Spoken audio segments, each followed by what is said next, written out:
Hey guys, welcome to my home here in Cagayan De Oro, overlooking the Cagayan De Oro River Valley. It's my 1-year anniversary from when I met a 29-year-old Filipina.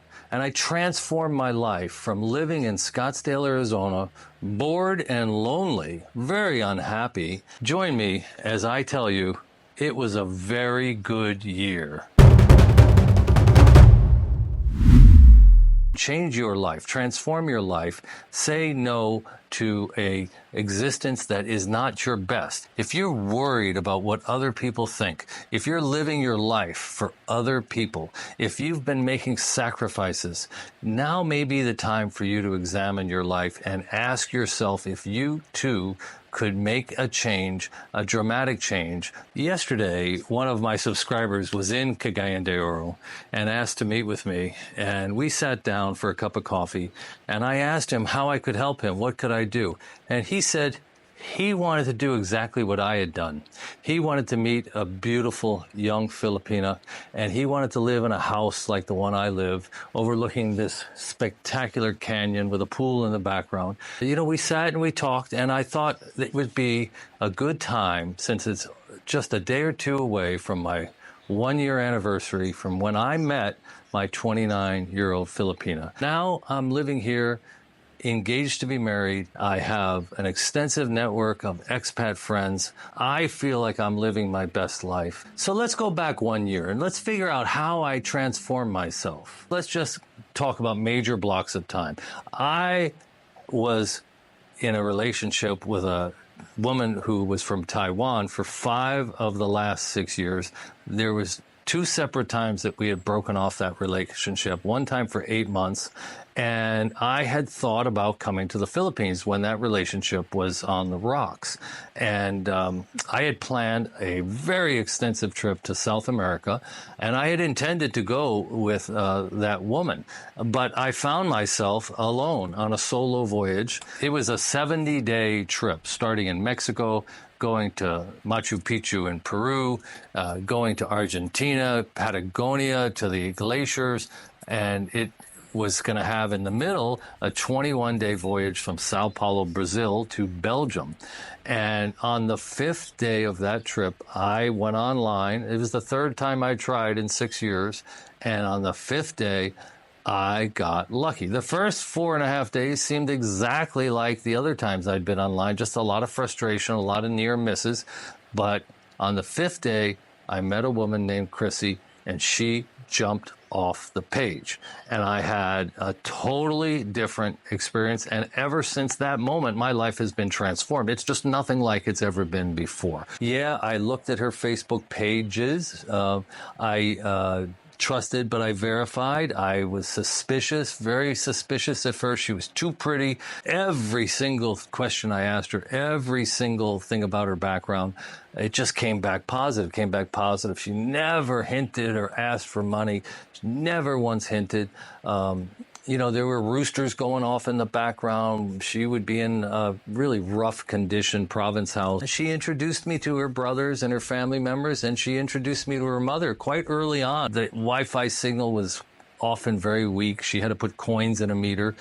She was a teacher, but she was trying to get to Vietnam to be an English teacher with a girlfriend where she could make 3 times as much. That's when I met her. It was difficult to wait to get to the Philippines. I really wanted to get there right away. All the airfares were non-refundable. The cruise from Sao Paulo was non-refundable. One-way tickets to the Philippines were like $3,000–4,000. I was kind of committed to staying on this voyage by myself. And the first phase of that relationship was the trust but verify phase. Could this be true? It's too good to be true. I've never had luck like this before, so I didn't really trust anything this good happening to me. I traveled through South America, and Chrissy and I would video chat about 4 hours a day. My goal was to crowd out any of the competition. 3,000 people on the ship, and they were dancing. It was crazy, but I didn't want to be there. I didn't get to the Philippines until May 7th of last year. And I flew her in from her hometown. In person, we met roughly 36 days after we met online. And I was just blown away when I saw her in person. She was more petite. She was prettier. I was over the moon I couldn't believe that she was real. It just took off from there. She sang karaoke for me the first afternoon, and we just had a fantastic time.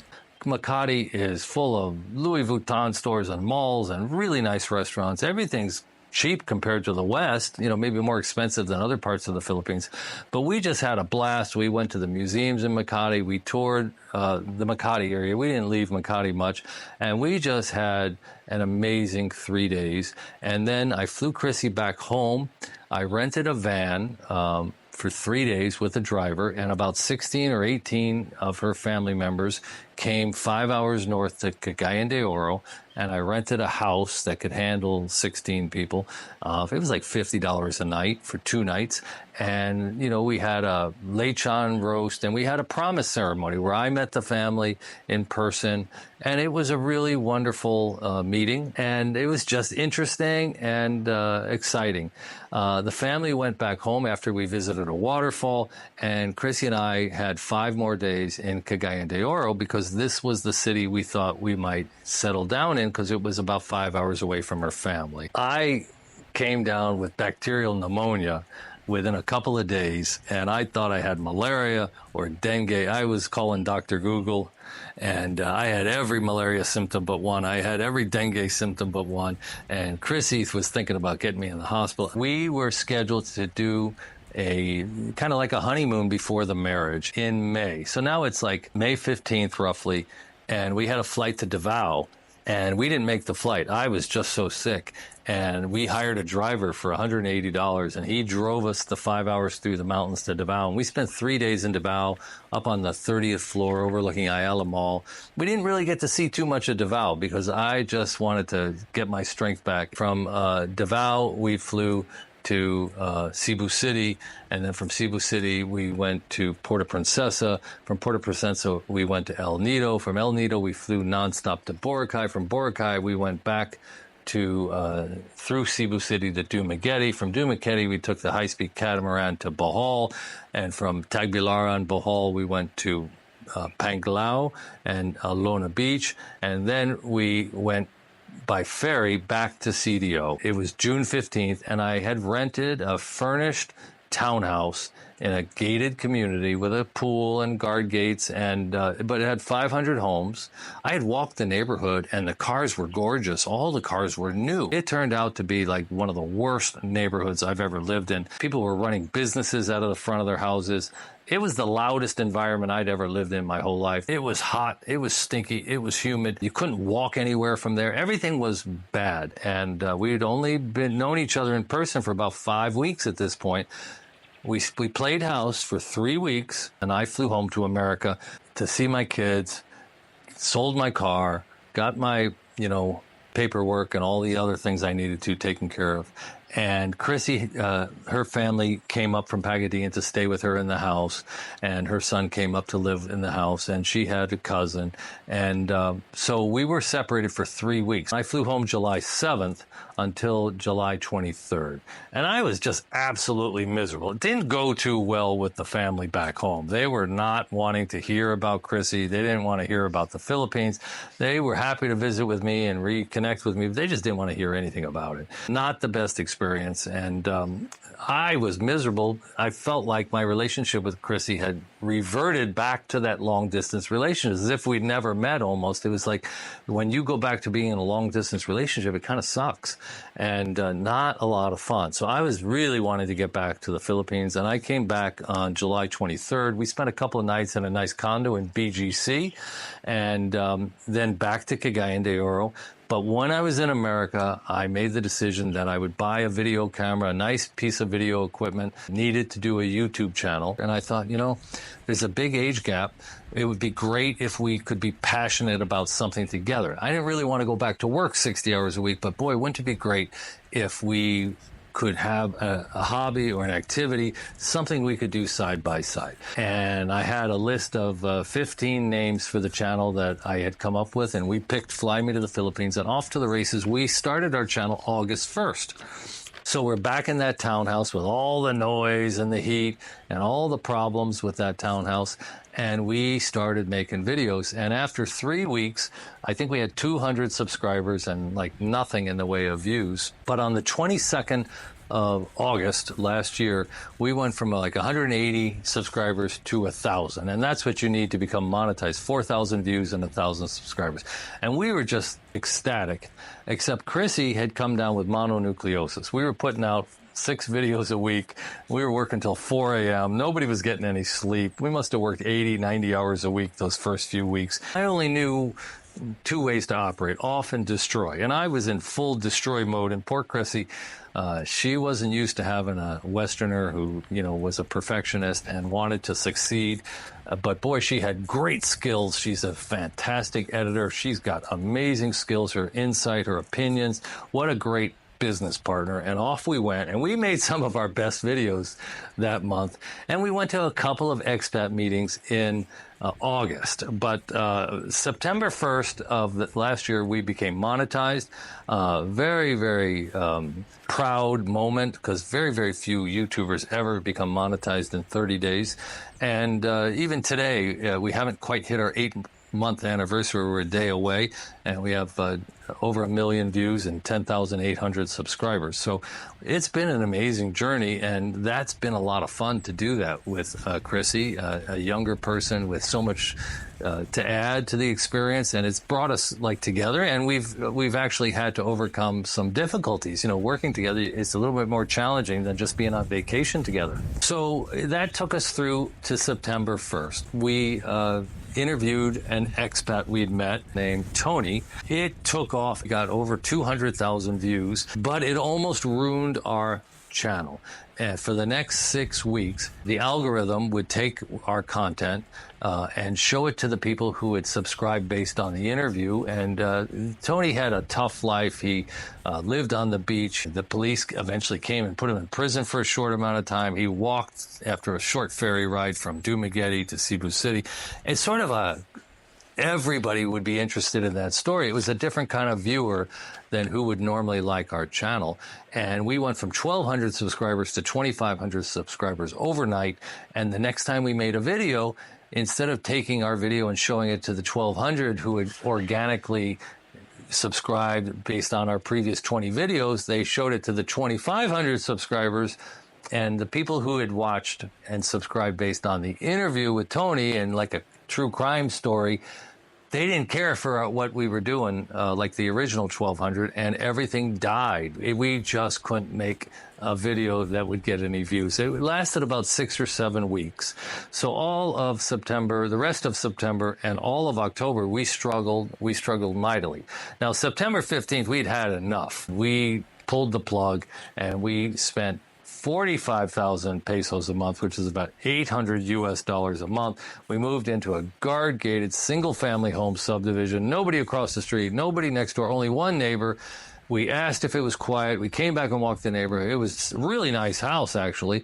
We woke up the next morning, 9 dogs going crazy next door, and 3 roosters going at it, fighting roosters, the type that crow 24 hours a day, not the type that crow in the morning and the night. And we had another noise problem on our hand, and it was really difficult to make videos. But we continued to make YouTube, and we made a video in October, I believe, called the 90-Day Plan. I scripted it out over 3 days, and it was like telling everybody how to go online 45 days before you actually come to the Philippines, not 6 months, not a year before, what bank cards you need, what telephone plans you need, how to travel, what to do when you get to Manila airport, where to go in the Philippines, how to meet your girl. This was A to Z. If you haven't seen the 90-Day Plan, it's our 3rd most popular video, tied for 2nd, really. And that revitalized our channel and got us going again. And put our channel back on track, actually. We started to meet more expats, go to more expat meetups. But for the most part, October, November, we made videos, and we lived in that single family home with the rooster noise. We had taken a trip, I think in November, to see Chrissy's family in Pagadian, and I spent a couple of days. I saw where Chrissy grew up. I witnessed the type of harsh living conditions that she experienced. I went to her father's house. We made videos on that. We started to make videos, Tanago Falls. We did some videos outdoors. The travel and outdoor videos didn't really do as well as we expected. It was sort of disappointing. We were just continuing on our YouTube journey, and we were getting to know each other. I have said, don't marry anybody until you've lived together for a year. And if you're working together, making YouTube videos and having to deal with people calling you names and seeing your successes and then dealing with your failures and having to manage the equipment, like one day the tripod fell over and we broke the camera. We broke the lens. It wasn't, fortunately, the camera didn't break. And, you have to deal with these things as a couple. So if you work together for a year, you're going to really know that person pretty well.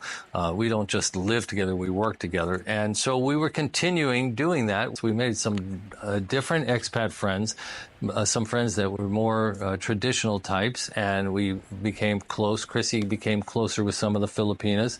We still don't own a car, and we didn't get out and explore the area that much yet. The holidays came, we made videos. December is a busy time for YouTube. It's a good time to be productive because the advertisers pay more. So I think we focused on YouTube.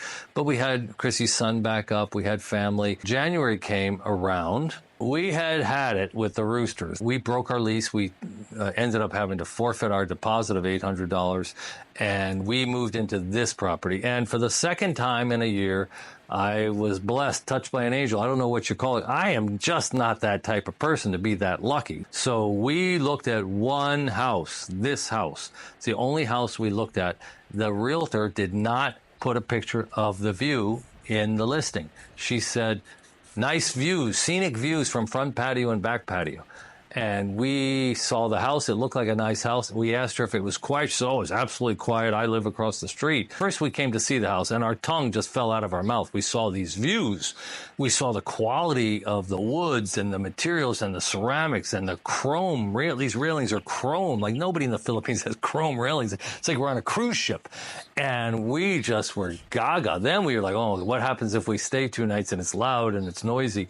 And we glamped out. We brought our own sheets. We said we wouldn't eat in the kitchen, and we paid $30 a night to stay for 2 days. We used the pool behind us. We were over the moon. Turns out we don't use the air conditioner, and we pay in dollars. So we're saving about $70 a month or $80 a month over the other place. And I just consider myself to be the luckiest person alive to have found this property. I think it's a really unusual property. So that was January 15th. The other thing that happened is I got invited to go play golf up in the mountains, an hour drive away from here. And I became closer with a couple of expats. And so now I've started to play golf once a week, 18 holes. We drive up in the mountains. We've been going to the waterfalls and the canyons up in the mountains. I've got some close friends. I've joined a tight little expat group, really nice people that have been together as a group for a long time. Chrissy's gotten to know the Filipinas really, really well. She's kind of really now has a core group of friends.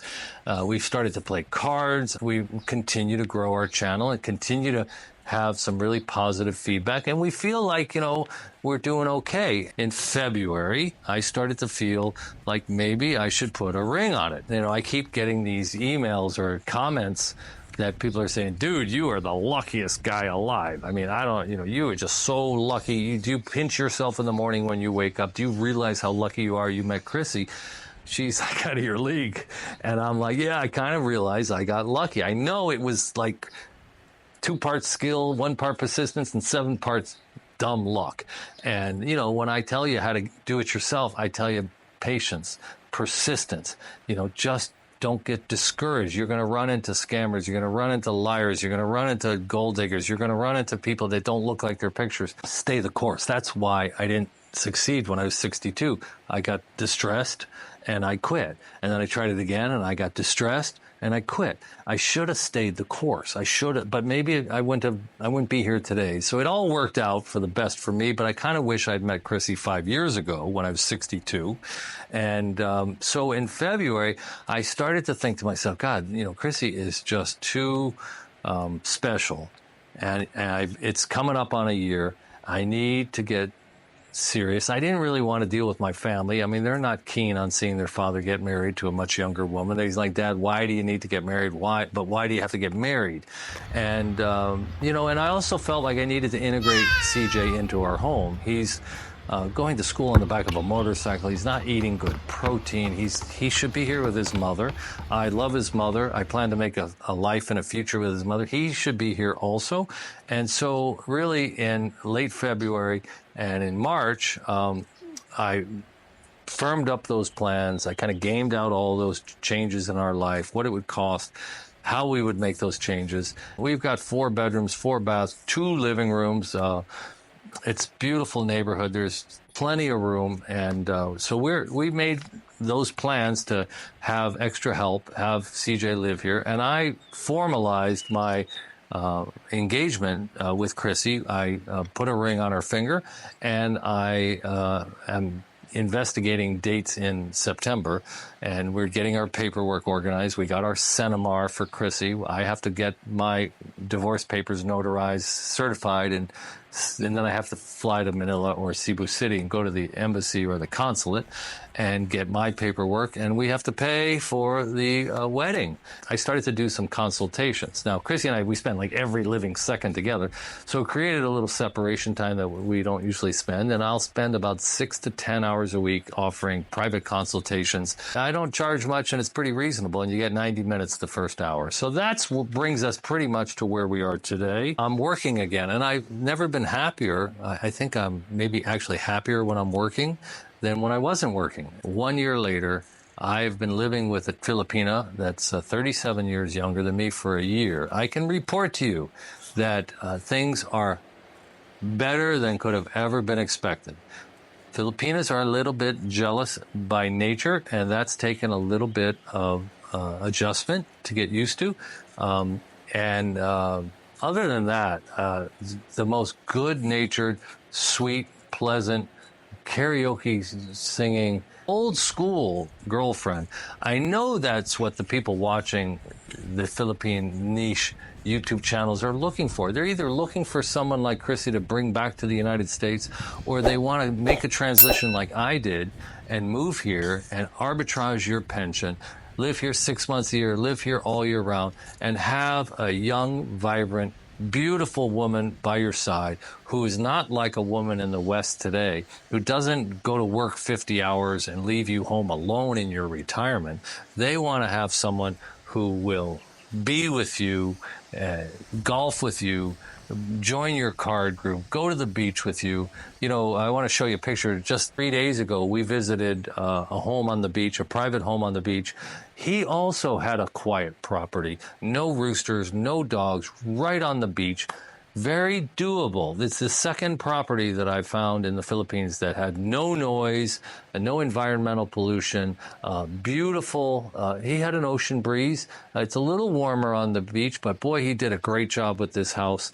And that's another lifestyle that's available here. You don't have to just come and live in a condo to get away from the noise or to recreate a Western life. You can have a beautiful beach property like this one. You could have a ridge, valley view over a Cagayan De Oro river like I'm having. We have friends that live 30, 45 an hour up into the mountain and live a very traditional Filipino life, but the temperatures are cooler. And we have people that live 3 miles north of here in the gated subdivisions. They get a little bit of the breeze because uptown Cagayan de Oro gets a little, it's a few degrees cooler than downtown. And if they're fortunate enough to be on top of a hill or near the ridge like I am, they're going to get a really nice breeze as well. But we have malls nearby, we have restaurants nearby, we have health clubs nearby. We're very close, just 10 kilometers from downtown Cagayan de Oro. We're only 3 kilometers from the suburban mall. We're guard gated. Most of my friends have SUVs or vehicles. Most of my friends have bought houses, actually, for their Filipinas. It's just the way it seems to, I didn't plan it that way, but it just seems to be the way it's worked out. So I went from depressed, I went from miserable, I went from just not having a good social life, wasn't golfing, I didn't play cards with the guys, I didn't get together with a lot of other couples. I would leave to go travel the world, and I would come back and be miserable. And that was 1 year ago. And now I can report to you 1 year later, I am living a transformed life. My life is nothing like it used to be, and I have high hopes for next year. I have high hopes for this YouTube channel. I hope you'll all like and subscribe and support the channel as you've done in the past. Share, hit the notification bell. Until next time, from Fly Me to the Philippines, this is Rob. Come join us next time when Chrissy's back on the channel. More from Cagayan De Oro, Mindanao. Living your best life. Don't just sit there and watch YouTube. Get off your butt and come to the Philippines. Meet your Filipina.